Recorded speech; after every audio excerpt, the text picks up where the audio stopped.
जब किसी भी कंडक्टर के क्रॉस वोल्टेज को इंक्रीज किया जाता है तो उसमें करंट भी इंक्रीज हो जाती है। आज हम लोग इसी कॉन्सेप्ट को देखने वाले हैं। तो हेलो ऑल ऑफ यू, मेरा नाम दयाशंकर प्रजापति है। आज के इस वीडियो में हम लोग देखने वाले हैं एसडी का लेक्चर नंबर 4।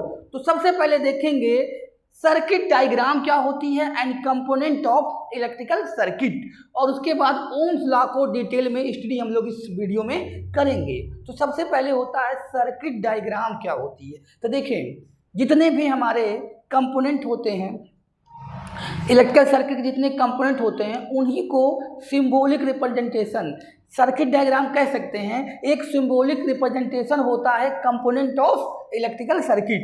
तो देखें यहाँ पे क्या होता है, जैसे आपका ये दिख रहा है इस सर्किट डायग्राम में, इसमें क्या क्या है, की लगा सकते हैं आप, की हुआ, लोड रेजिस्टेंस हुआ, एमीटर लगा सकते हैं करंट को मेजर करने के लिए। तो ये होता है सर्किट डायग्राम, और सर्किट डायग्राम को समझना थोड़ा सा ज़रूरी है क्योंकि इसी से हम लोग ओम्स लॉ को समझेंगे। तो आप लोग ये समझ लीजिए कि जो सर्किट डायग्राम होता है इलेक्ट्रिकल डिवाइस के कंपोनेंट को सिंबलिक रिप्रेजेंटेशन होता है। इलेक्ट्रिकल डिवाइस के जो कंपोनेंट होते हैं जैसे रेजिस्टेंस हो गया, बैटरी हो गया, एमीटर हो गया, ये जितने भी चीज़ें होती हैं इन्हीं का एक सिंबॉलिक रिप्रेजेंटेशन को बोलते हैं सर्किट डायग्राम।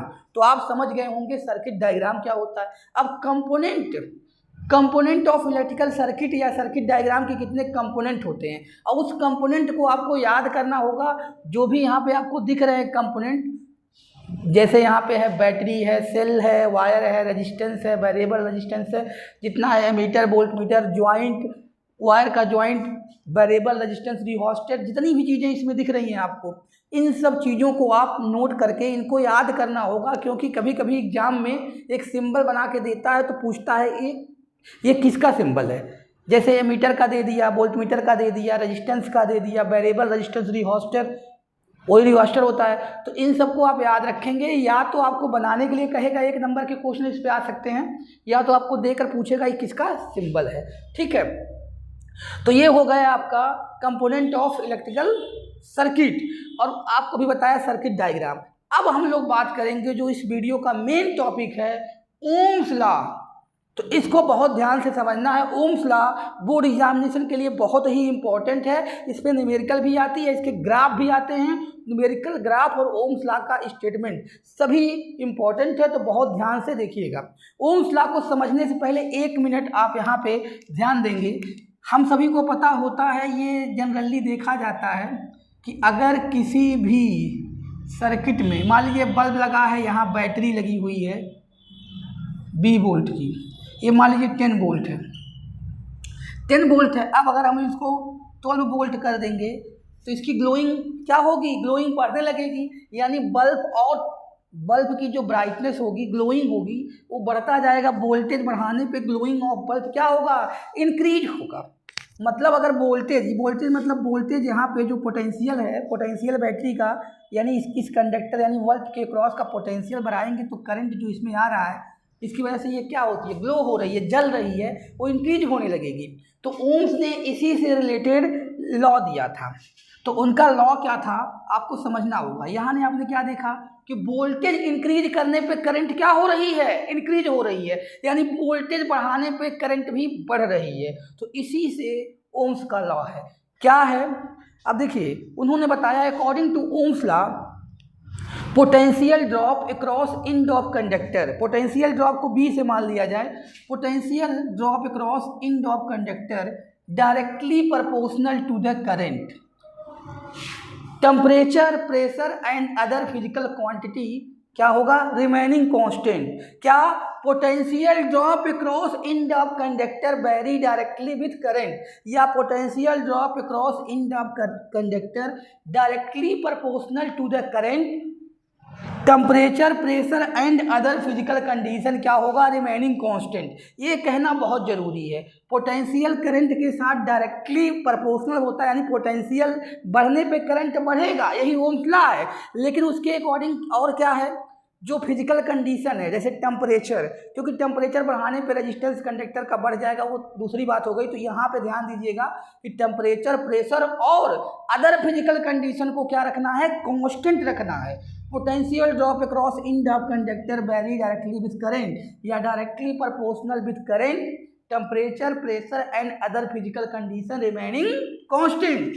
तो यहाँ से हटा दिया जाता है इसको, तो क्या आ जाता है, एक कांस्टेंट आर आ जाता है। आर जो होता है कांस्टेंट होता है, आर को हम लोग क्या बोलते हैं, कांस्टेंट। आर जो है कांस्टेंट है, इसको क्या बोलते हैं, called electrical resistance of conductor, electrical resistance of conductor.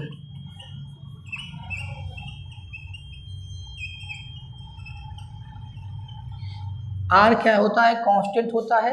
ये क्या होता है, इलेक्ट्रिकल रेजिस्टेंस ऑफ कंडक्टर होता है। यानी किसी भी कंडक्टर के क्रॉस अगर वोल्टेज बढ़ाएंगे तो करंट भी बढ़ेगा। तो यहाँ से B directly proportional to I और यहाँ पे B इक्वल टू IR। अब ये कांस्टेंट है, ये कांस्टेंट है, और ये जो होता है यहाँ से अगर आप देखें तो रेजिस्टेंस की वैल्यू क्या आ जाएगी, R इक्वल टू B/I। और एक बात यहाँ नोट रखें, रेजिस्टेंस कांस्टेंट होता है, वोल्टेज बढ़ाने पर वोल्टेज को दुगना कर दिया जाए तो रेजिस्टेंस पे कोई इफेक्ट नहीं पड़ेगा, क्योंकि वोल्टेज को दुगना करेंगे तो करंट भी दुगना हो जाएगा। किसी भी कंडक्टर का रेजिस्टेंस वोल्टेज बढ़ाने पे या करंट बढ़ाने पे नहीं बढ़ता, वो तो कांस्टेंट होता है। जैसे आपका क्वेश्चन हो कि अगर वोल्टेज को दुगना कर दिया जाए तो क्या रेजिस्टेंस दुगना हो जाएगा, यहाँ से दिख रहा है। अगर देखिए कुछ लोग सोचेंगे कि वोल्टेज को दुगना किया तो रेजिस्टेंस दुगना हो जाएगा, ऐसा नहीं है। रेजिस्टेंस ऑफ कंडक्टर कांस्टेंट होता है, अगर वोल्टेज को दुगना करोगे तो करंट भी दुगना होगा। तो B/I हमेशा कांस्टेंट होगा, रेजिस्टेंस ऑफ कंडक्टर कांस्टेंट होता है। अब ये रेजिस्टेंस क्या होता है इसकी हिस्ट्री डिटेल में करेंगे, लेकिन यहाँ समझ लेते हैं रेजिस्टेंस ऑफ कंडक्टर जो होता है, किसी भी कंडक्टर का रेजिस्टेंस प्रॉपर्टी होती है किसी भी कंडक्टर की जो करंट को फ्लो होने का अपोज करता है। Property of conductor to oppose flow of current through it, मतलब उसमें करंट फ्लो जो होता है उसका अपोज करेगा। मतलब रेजिस्टेंस जितना ज़्यादा होगा उतना आसानी से करंट नहीं फ्लो होगी, करंट का अपोजिशन ज़्यादा होगा, करंट फ्लो होने में दिक्कत आएगी। यानी किसी भी कंडक्टर का रेजिस्टेंस कम होगा तो करंट आसानी से फ्लो होगा, रेजिस्टेंस ज़्यादा होगा तो करंट आसानी से फ्लो नहीं होगा। तो करंट क्या करता है, रेजिस्टेंस क्या करता है, करंट का अपोज करता है। रेजिस्टेंस क्या करता है, करंट का अपोज करता है, ठीक है। तो फ्लो ऑफ करंट का अपोज करता है रेजिस्टेंस, इसके बारे में डिटेल हिस्ट्री पढ़ेंगे। अब ये तो आ गया आपका Ohm's law, B equal to IR formula आ गया। अब इसमें देखें जो क्वेश्चन आएगा, तो इसमें क्वेश्चन आ सकता है calculate the potential drop of a conductor of A current 3 ampere and resistance of conductor 10 ओम। अब देखिए रेजिस्टेंस ऑफ कंडक्टर कितना दिया है, 10 ओम दिया है, करंट कितना फ्लो हो रहा है, करंट कितना फ्लो हो रहा है, 3 एम्पियर, करंट 3 एम्पियर है वहाँ पे। तो क्या हो जाएगा, पोटेंशियल निकालना B इक्वल टू IR। तो यहाँ से आसानी से करंट 3, 2 जो भी दिया रहेगा वो रख देंगे। रेजिस्टेंस कितना है 10 ओम, तो कितना आ गया, पोटेंशियल ड्रॉप 30 वोल्ट आ गया, ठीक है। तो इस तरह से आप निकाल सकते हैं। अब दूसरा क्वेश्चन है potential drop across end of conductor 20 volt, potential drop induct conductor 20 volt if current flow in it is 2 ampere, find the resistance. अब देखिए पोटेंशियल ड्रॉप कितना दिया है 20 वोल्ट और करंट कितना दिया है 2 एम्पियर। तो पूछा गया है आपको, पूछा गया है कि कितना रेजिस्टेंस होगा, तो B इक्वल टू IR, तो R इक्वल टू B/I, कितना आ गया 10 ओम। तो ये तो सिंपल प्रॉब्लम आती है, बाकी ऐसे बहुत सारे प्रॉब्लम आ सकते हैं, ये इसी से रिलेटेड होगा, इतना ज़्यादा इस पर टफ नहीं बनेगा, फार्मूला बेस बनेगा, तो इसको आसानी से निकाल लेंगे। अब जो होता है इसमें मेन जो आती है, अब आपका आता है BI कैरेक्टरिस्टिक या BI ग्राफ। ये बहुत ही इम्पॉर्टेंट टॉपिक है, इससे रिलेटेड बहुत सारे क्वेश्चन बन चुके हैं, तो इसको ध्यान से समझिएगा। BI कैरेक्टरिस्टिक मतलब वोल्टेज और करंट में क्या ग्राफ बनेगा, यही मतलब है इसका BI कैरेक्टरिस्टिक का। BI कैरेक्टरिस्टिक का क्या मतलब है, वोल्टेज और करंट में जो ग्राफ बनेगा BI कैरेक्टरिस्टिक। तो देखें, अब ध्यान से देखिएगा ग्राफ कैसे बनेगा। अभी हम लोग पढ़ा था B इक्वल टू क्या होता है IR। तो इसको ग्राफ को समझने के लिए कैसा बनेगा, थोड़ा सा आप ध्यान दीजिए। हम लोगों ने देखिए अभी आप 10th क्लास में नहीं जानते हैं, लेकिन आप ये जान लीजिए, वो स्ट्रेट लाइन का एक ग्राफ होता है। अगर ये इस फॉर्म का y = mx, ये y एक्सिस होती है, एक x एक्सिस होती है, y = mx फॉर्म का एक ग्राफ होता है मैथ में। स्ट्रेट लाइन उस चैप्टर का नाम है मैथ का, वो 11th क्लास में होता है। तो एक होता है equation of line passing through origin, उसका ये y = mx होता है। आप थोड़ा समझिए, कोशिश करिएगा तब आप समझ सकते हैं कि ये चीज़ और इसमें क्या रिलेशन हो रही है। देखिए मैथ में होता है ग्राफ y = mx, ये y एक्सिस होती है, x एक्सिस होती है। तो ये इस तरह से जाता है, ग्राफ ऐसे जाता है और यहाँ कुछ एंगल बनाता है। तो देखें जो ये एंगल बनाता है, अगर इसी को बोलते हैं स्लोप, समझिएगा। इसका tan थीटा ले लेते हैं तो इसी को स्लोप बोलते हैं। इस एंगल का tan थीटा ले लेते हैं तो इसी को स्लोप बोलते हैं। आप लोग को इतना पता होगा tan थीटा होता है परपेंडिकुलर अपॉन बेस। अभी ज़्यादा कुछ नहीं समझना, यहाँ समझना है। इसी का अगर tan थीटा ले लेते हैं तो ये होता है स्लोप। तो ये हम क्या होता है स्लोप। तो आप इतना समझिए कि m स्लोप का मतलब ये हुआ कि जो यहाँ से एंगल बना उसी का tan थीटा। ट्रिग्नोमेट्रिक तो आप 10th क्लास में जान चुके होंगे। तो ये tan थीटा इसका स्लोप हो जाता है। इतना होता है इस ग्राफ के बारे में इंफॉर्मेशन। तो इसका इंफॉर्मेशन लेके इससे आप बहुत कुछ चीज़ें सीख सकते हो। क्या सीख सकते हो? अब देखें यहाँ पे BI कैरेक्टरिस्टिक का मतलब होता है B और I में ग्राफ बनाना है। तो आप यहाँ से ध्यान से देखिएगा, देखिए इसमें तो इसको B ले लेंगे, इसको I।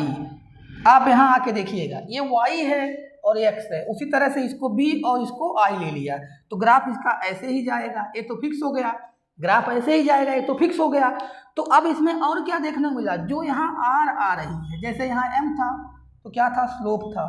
अब यहाँ पे अगर tan थीटा ले लें तो m = यहाँ पे tan थीटा होगा,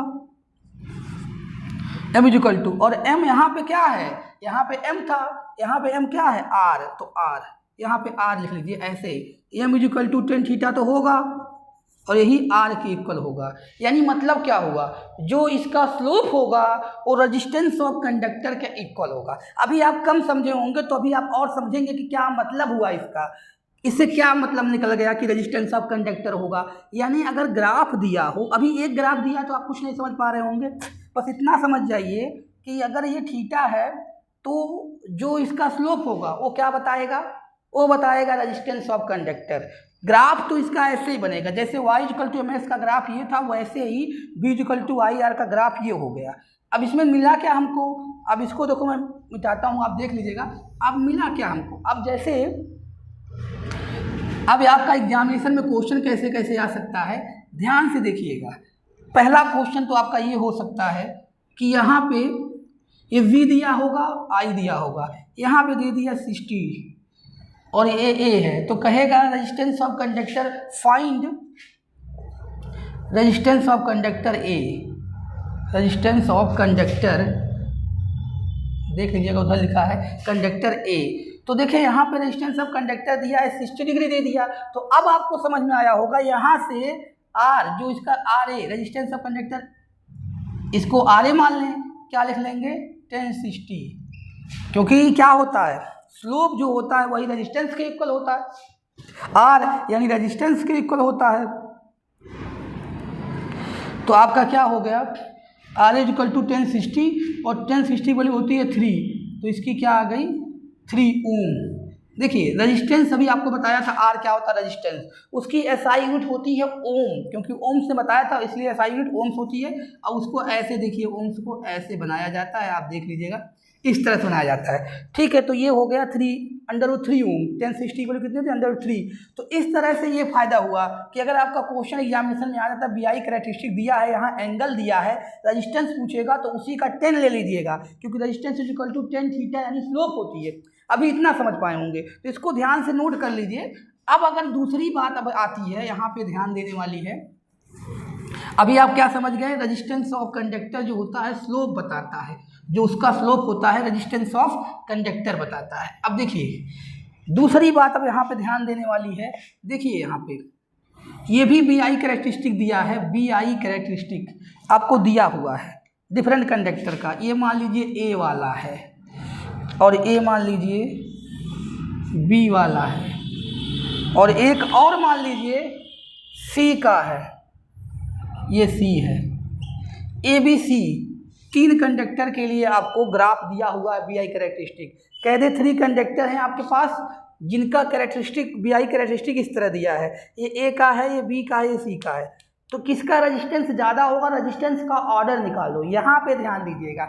अब आपका यूज हुआ कि जो स्लोप पढ़े थे कि रेजिस्टेंस ऑफ कंडक्टर स्लोप के इक्वल होता है, अब आपका यूज हुआ। तो आप ध्यान से देखिएगा, ये एंगल बना रहा है, इसको θ1 मान लीजिए, इसको θ1 मान लीजिए। ये एंगल बना रहा है यहाँ से θ2 मान लीजिए, ये एंगल बना रहा है यहाँ से θ3 मान लीजिए।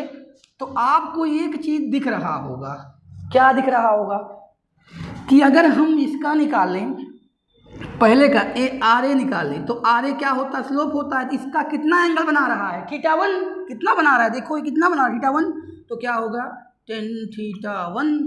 उसी तरह से अगर हम बात करें आर बी का निकालें, वो कितना बना रहा है, आर बी tan θ2 बना रहा है, tan θ2। और R3 का निकालें, मतलब RC का निकालें tan θ3। तो देखो आपको पता होगा जैसे जैसे एंगल बढ़ती है tan थीटा की वैल्यू बढ़ती है। ये स्लोप सबसे ज़्यादा है, जैसे मान लो ये 30 होगा, ये 45 होगा, इसको 60 मान ले, तो tan 60 की वैल्यू सबसे ज़्यादा होगी। बात को ध्यान से सुनिए, θ1 छोटा है तो 30 मान लें। अगर ऐसे इमेजिन करिए θ1 छोटा का मतलब अगर 30 डिग्री होगा, θ2 थोड़ा सा बड़ा है 45 मान लें, और इसको मान लें क्या, इसको मान के चलें 60। तो आपको पता है कि अगर tan 30 की वैल्यू आप देखते हैं तो 1/√3 होती है, इसकी वैल्यू कुछ आएगी। और अगर मान लो tan 45 का देखें 1 होती है, और tan 60 की देखें तो ये होती है √3 जिसकी वैल्यू होती है 1.3732 समथिंग। तो सबसे ज़्यादा यही आएगा, ये तो सबसे कम आएगा 30, फिर ये आ रहा है। तो इसका मतलब क्या हुआ, जिसका थीटा ज़्यादा है उसका स्लोप ज़्यादा है। तो रेजिस्टेंस का ऑर्डर कैसे निकालेंगे, तो सबसे ज़्यादा यहाँ रेजिस्टेंस होगा किसका, कंडक्टर सी का, उसके बाद कंडक्टर बी का, उसके बाद कंडक्टर ए का। तो ये फ़ायदा हुआ आपका इस ग्राफ को जानने से कि अगर आपको पता हो कि रेजिस्टेंस ऑफ, मतलब ये जो रेजिस्टेंस होता है स्लोप के इक्वल होता है, तो आप समझ सकते हैं यहाँ पे कंडक्टर सी का रेजिस्टेंस सबसे ज़्यादा होगा क्योंकि उसका स्लोप ज़्यादा होगा। तो इसको आप नोट कर लीजिए, स्क्रीनशॉट ले लीजिए, ये बहुत ही इम्पोर्टेंट है। अब दूसरा में आते हैं हम लोग, यहीं पे एक बात और समझ लेते हैं। कभी कभी ऐसे नहीं पूछेगा रेजिस्टेंस का ऑर्डर कि बेस्ट कंडक्टर कौन होगा, बेस्ट कंडक्टर। तो ध्यान से देखिएगा, जिसका रेजिस्टेंस कम होता है वो बेस्ट कंडक्टर होता है, क्योंकि रेजिस्टेंस करंट का अपोज करता है। बात को सुनिए और नोट करिए, जिसका रेजिस्टेंस कम होता है वो गुड कंडक्टर होता है, क्योंकि वो कम अपोज करेगा करंट को। जिसका रेजिस्टेंस ज़्यादा होगा वो ज़्यादा अपोज करेगा, क्योंकि रेजिस्टेंस क्या होती है, अपोजिशन ऑफ करंट होती है। तो इसमें पूछे गुड कंडक्टर कौन है, सबसे बेस्ट कंडक्टर कौन है, सबसे बेस्ट कंडक्टर ए होगा, क्योंकि इसका रेजिस्टेंस सबसे कम होगा। इसका रेजिस्टेंस कम होगा वो क्या होगा, बेस्ट कंडक्टर होगा, क्योंकि करंट का कम अपोज करेगा। समझ गए होंगे आप। अब दूसरी बात आती है, देखिए यहीं पे एक चीज़ और देख लेते हैं इसको नोट करने के बाद। अब अगर पूछ लेता है यहीं पे, यही इसी क्वेश्चन को दोबारा आप नोट कर लीजिएगा, इसी में ABC दिया, अब यहाँ पे पूछ लेता है, अभी आगे आप पढ़ोगे, यहाँ पे टेम्परेचर T1 है, यहाँ पे T2 है, यहाँ पे T3 है। तो टेम्परेचर है वो, ये जो ग्राफ बनी हुई है रेजिस्टेंस का टेम्परेचर पे, तो कहेगा कि कौन सा टेम्परेचर ज़्यादा होगा। तो ये एक बात यहाँ पे आप ध्यान दीजिए, उसी से कॉन्सेप्ट आपका क्लियर होगा। जो रेजिस्टेंस होता है, रेजिस्टेंस इंक्रीज होता है, increase on increasing temperature, increasing temperature मतलब ये ध्यान लीजिए, टेम्परेचर बढ़ेगा, टेम्परेचर बढ़ेगा तो रेजिस्टेंस भी क्या होगा, बढ़ेगा। टेम्परेचर बढ़ता है तो रेजिस्टेंस भी बढ़ता है। तो इससे क्या मतलब हुआ, इसमें पूछेगा कौन सा टेम्परेचर ज़्यादा है। तो देखें अभी आप लोग देखें रेजिस्टेंस कौन सा ज़्यादा था, ये वाला, क्योंकि एंगल ज़्यादा था। तो जो रेजिस्टेंस ज़्यादा था उसी का टेम्परेचर ज़्यादा होगा, क्योंकि टेम्परेचर बढ़ेगा तो रेजिस्टेंस भी बढ़ेगा। तो इसका मतलब अगर टेम्परेचर का ऑर्डर देगा BI कैरेक्टरिस्टिक में, तो जिसका स्लोप ज़्यादा होगा उसका रेजिस्टेंस ज़्यादा होगा, उसका रेजिस्टेंस ज़्यादा होगा तो उसका टेम्परेचर भी ज़्यादा होगा, यानी T3 is greater than T2 is greater than T1। तो आपने टेम्परेचर देख लिया, टेम्परेचर से कैसे रिलेट करेंगे, रेजिस्टेंस से कैसे रिलेट करेंगे, और आपने ये देख लिया कि अगर यहाँ पे एंगल दिया हो, रेजिस्टेंस निकालना हो तो कैसे निकालेंगे। अब हम लोग इसके आगे बढ़ते हैं। तो इतनी चीज़ें, और कंडक्टर की बात देख ली तो जिसका रेजिस्टेंस कम होगा वो गुड कंडक्टर होगा। अब आगे हम लोग बात करेंगे, थोड़ी सी बात ध्यान देनी है। ये था BI कैरेक्टरिस्टिक, और देखिए कभी कभी IB कैरेक्टरिस्टिक दे देता, IB। देखिए ये था BI कैरेक्टरिस्टिक। अब IB कैरेक्टरिस्टिक क्या है, IB यानी ये जो एक्सिस आप ले रहे थे, अब यहाँ पे I होगा, ध्यान से देखिएगा, ये है IB और वो था BI, तो यहाँ पे I और यहाँ पे B होगा। ग्राफ का कोई कंडीशन नहीं बदलेगा, इसको भी कंपेयर करेंगे y = mx से। तो ध्यान देने वाली बात क्या है, b = IR होता है। अब कर लो I = b/r, तो इसको ऐसे भी लिख सकते हैं I = 1/r × b। अब ग्राफ तो वही जाएगा, y = mx वाला, जो अभी आपने देखा था इस तरह से, यहाँ पे y था, यहाँ पे x था, ये भी वही जाएगा ग्राफ। लेकिन यहाँ पे केस क्या बनेगा, ध्यान से देखिएगा, ये m = यहाँ पे क्या होगा 1/r, क्या होगा 1/r, ये थीटा। तो ध्यान से देखिएगा, अगर IB कैरेक्टरिस्टिक होगा, IB कैरेक्टरिस्टिक है, वो BI था, जस्ट उल्टा होगा। यहाँ पे जो रेजिस्टेंस होगा, यहाँ पे जो स्लोप होगा, स्लोप यानी m यानी tan थीटा, वो किसके इक्वल होगा 1/r होगा। यानी स्लोप जितना ज़्यादा होगा उतना रेजिस्टेंस कम होगा, इसमें उल्टा हो रहा है। इन सब चीज़ों को नोट करिए, फिर मैं बताता हूँ आपको, क्योंकि यहाँ देखिए आ गया इस तरह से, इससे कंपेयर करेंगे ना 1/r × b से, तो ये हो जाएगा, ठीक है। अब देखिए ध्यान से आप, अब वहीं पे आप देख लीजिएगा इस चीज़ को, अगर यहाँ पे ऐसे दिया हो IB दिया हो ABC, यहाँ I और यहाँ B दिया हो, किसका रेजिस्टेंस ज़्यादा होगा, तो भूल कर भी C का मत कहिएगा, क्योंकि देख रहे हैं आप, यहाँ देखिए इसको और सही कर लो तो R = 1/tan थीटा, जिसका ये ज़्यादा होगा tan थीटा। अब C वाला सबसे बड़ा होगा स्लोप, तो उसका रेजिस्टेंस कम होगा। समझ में आ गया होगा, ध्यान से देखिएगा, यहाँ उल्टा है ना, जितना स्लोप ज़्यादा उतना रेजिस्टेंस कम। कब होगा, IB के केस में, कोई कन्फ्यूजन नहीं, वो BI था, ये IB है। यहाँ पे जितना ज़्यादा स्लोप उतना कम रेजिस्टेंस। तो अगर देखा जाए तो सबसे ज़्यादा रेजिस्टेंस किसका होगा, A का, फिर B का, फिर दोबारा C का। तो इन सब चीज़ों को रिलेट कर लीजिएगा, ज़्यादातर BI का ही आता है, मैंने बता दिया IB का। तो इनको इतना बढ़िया से रिवाइज कर लीजिएगा। इस लेक्चर में हम लोग इतने ही देखेंगे, अगले वाले लेक्चर में अभी ओम्स लॉ से रिलेटेड कुछ चीज़ें और देखेंगे, जो आपको क्लियरिटी के साथ और अच्छे से समझ जाएंगे। तो आप पहले इन चीज़ों को देख लीजिएगा। हम लोग जो भी देखे थे सर्किट डायग्राम, उसके कंपोनेंट, उसको वो सब बहुत ही इंपॉर्टेंट है, और ओम्स लॉ, ये सारी चीज़ों को आप रिलेट कर लीजिएगा, ओम्स लॉ का स्टेटमेंट और BI कैरेक्टरिस्टिक। IB कैरेक्टरिस्टिक भी समझ लीजिएगा, उससे रिलेट कर लीजिएगा। फिर हम लोग देखेंगे अगले लेक्चर में। अगर आपको कुछ डाउट हुआ हो तो आप कमेंट कर सकते हैं, उस चीज़ को और क्लियर से आपको समझाया जाएगा, ठीक है। तो मिलते हैं इसके अगले वाले लेक्चर में। इस वीडियो में इतना ही।